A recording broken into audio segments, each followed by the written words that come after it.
കരുത്തനായ നേതാവ് ഇ അഹമ്മദ് വിടവാങ്ങി. മികച്ച നിയമസഭാംഗം, MSFന്റെ സ്ഥാപക നേതാവ്, ഇന്ത്യൻ യൂണിയൻ മുസ്ലിം ലീഗിന്റെ ദേശീയ പ്രസിഡന്റ് എന്നീ നിലകളിൽ തന്റെ ഔദ്യോഗിക ജീവിതം സമ്പന്നമാക്കിയ ഇ അഹമ്മദിന്റെ ജനനം 1938 കണ്ണൂരിലായിരുന്നു. തലശ്ശേരി ബ്രണ്ണൻ കോളേജിൽ നിന്ന് ബിരുദവും തിരുവനന്തപുരം ലോ കോളേജിൽ നിന്ന് നിയമ ബിരുദവും നേടിയ ഇ അഹമ്മദ് 1967 29-ാം വയസ്സിൽ കണ്ണൂരിൽ നിന്ന് നിയമസഭാംഗമായി തെരഞ്ഞെടുക്കപ്പെട്ടു. 1982-87 കാലയളവിൽ വ്യവസായ മന്ത്രി, 1971-77 കാലയളവിൽ കേരള ഗ്രാമീണ വികസന ബോർഡിന്റെ സ്ഥാപക ചെയർമാൻ എന്നീ സ്ഥാനങ്ങൾ വഹിച്ച ഇ അഹമ്മദ് 1991-ലാണ് ആദ്യമായി ലോകസഭയിൽ എത്തുന്നത്.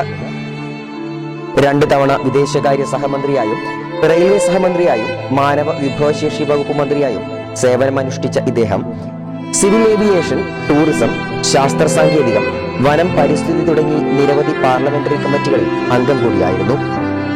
ഇംഗ്ലീഷ്, മലയാളം ഭാഷകളിലായി പുസ്തകങ്ങൾ രചിച്ച ഇ അഹമ്മദ് പാലസ്തീനിലടക്കമുള്ള അധസ്ഥിത വിഭാഗങ്ങളുടെ മോചനത്തിനു വേണ്ടിയും നിരന്തരം പരിശ്രമിച്ചു. കാലം മായ്ക്കാത്ത ഇ അഹമ്മദിന്റെ ഓർമ്മകൾക്ക് മുൻപിൽ മാസ് മീഡിയയുടെ 1000 പ്രണാമം.